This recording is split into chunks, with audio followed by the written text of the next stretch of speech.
Hello friends, কেমন আছো সবাই? আশা করছি সবাই ভালো আছো। তৃষান মামি ডেইলি ব্লগে সবাইকে স্বাগত জানিয়ে আজকে একটা নতুন ব্লগ শুরু করলাম। ব্লগটা সবাই দেখতে থাকবে, ভালো লাগবে। তো দেখো, তৃষানবাবু, আমি আর তৃষানবাবুর পাপা তিনজনেই রেডি হয়ে কোথাও একটা বেরোচ্ছি।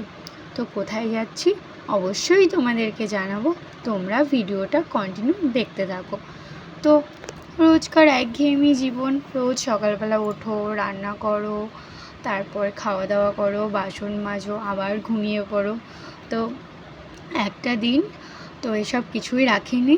তো তিশানের পাপাকে বললাম আমরা আজকে শুধু ঘুরতে যাব, তো এটুকুই।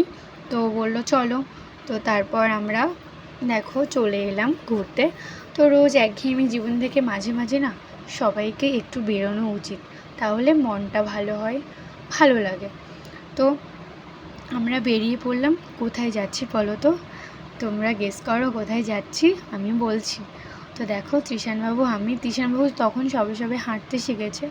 তো আমি ওকে ঘুরতে নিয়ে এসেছি লেকে, রবীন্দ্র সরোবর। তো অনেক দিন ধরেই ভাবছিলাম যাব কিন্তু কিছুতেই যাওয়া হচ্ছিল না। তারপর একদিন আমরা তিনজনে বেরিয়েই পড়লাম। তো তারপর আমরা যাচ্ছি। দেখো, তৃষানবাবু তো ওই গাড়িটাকে দেখে দাঁড়িয়ে পড়লো।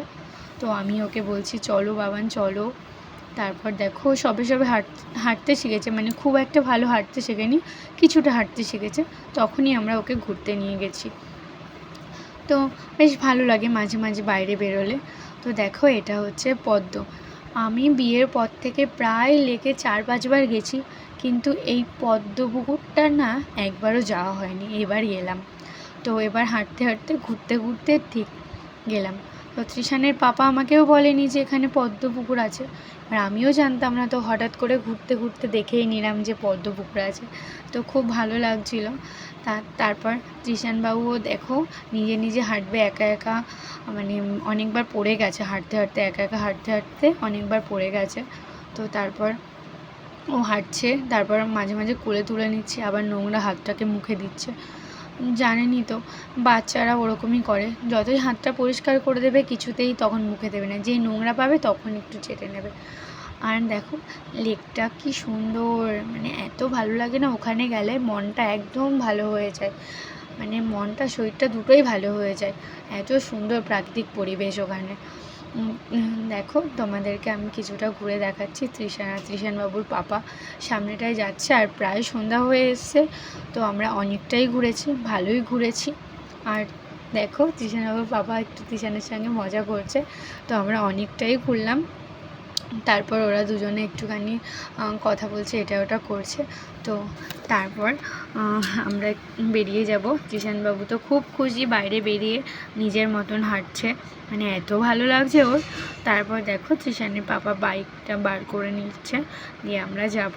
আর বাইরে বেরোলেই তো সবারই খাই খাই মনে হয়, আমার তো আরও বেশি মনে হয়, শুধু মনে হয় কখন একটু খাবো, এটা খাবো, ওটা খাবো, সেটা খাবো, এতটা খাই খাই করে কি বলবো তোমাদেরকে। তো আমি তো বললাম ওকে যে কিছু একটা খেতেই হবে, আমার না হলে ভালো লাগছে না।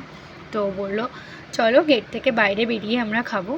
তো তারপর দেখো আমরা হচ্ছে খাবো। এই যে তৃষানবাবু দেখুন তখন কতটা চুল ছিল ওর, মানে পুরো মেয়ে মেয়ে লাগতো। সবাই জিজ্ঞাসা করছিল লেকে গিয়ে যে ওটাকে মেয়ে, আমি বলছি না না ছেলে।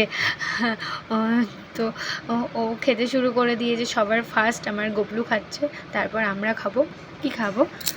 কি খাবো সেটাই ভাবছিলাম। তারপর তো তৃষানের পাপাকে বললাম যে একটু পাপড়ি চাট নিয়ে নিই, তো সেটাই আমরা খাবো।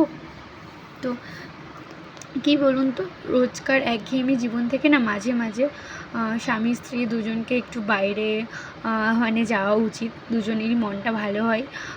তো সেভাবেই আমরা মাঝে মাঝে বেরোনোর চেষ্টা করি। খুব একটা সময় পাই না, কিন্তু যতটুকু সময় পাই মনে হয় যে একটু বাইরে ঘুরে আসি। তো আমরা দুজনে প্ল্যান করে বেরিয়ে যাই। আর আমাদের মাও বলে যাও, মানে মা সাপোর্ট করে পুরোটাই, বলে যাও ঘুরে আসো, এখন ঘুরবে না তো কখন ঘুরবে, কিন্তু আমরাই যেতে পারি না টাইম করে। তারপর দেখো পাপড়ি চাটটা নিয়ে নিলাম, নিয়ে এবার আমরা খাবো। তৃষান বাবু তো আমার কোলে আছে, আমি তো খেতে পারবো না, তাই হচ্ছে তৃষানের পাপা আমাকে খাইয়ে দিচ্ছে, যে আমি খাচ্ছি। আর তৃষানবাবু হাঁ করে দেখছেন, ওকে আগে দেওয়া হয়েছে পাপড়ি চাটটা, তারপর আমরা খাচ্ছি। তো কেমন লাগলো ব্লগটা অবশ্যই তোমরা জানাবে। আর কে কে এই লেকে ঘুরেছো সবটাই জানাবে। এই লেকটা না আমাদের খুব বাড়ির কাছেই, তো মাঝে মাঝে আমরা ইচ্ছা করলেই চলে যাই। তো আজকের মতো এখানেই ব্লগটা শেষ করছি। টাটা।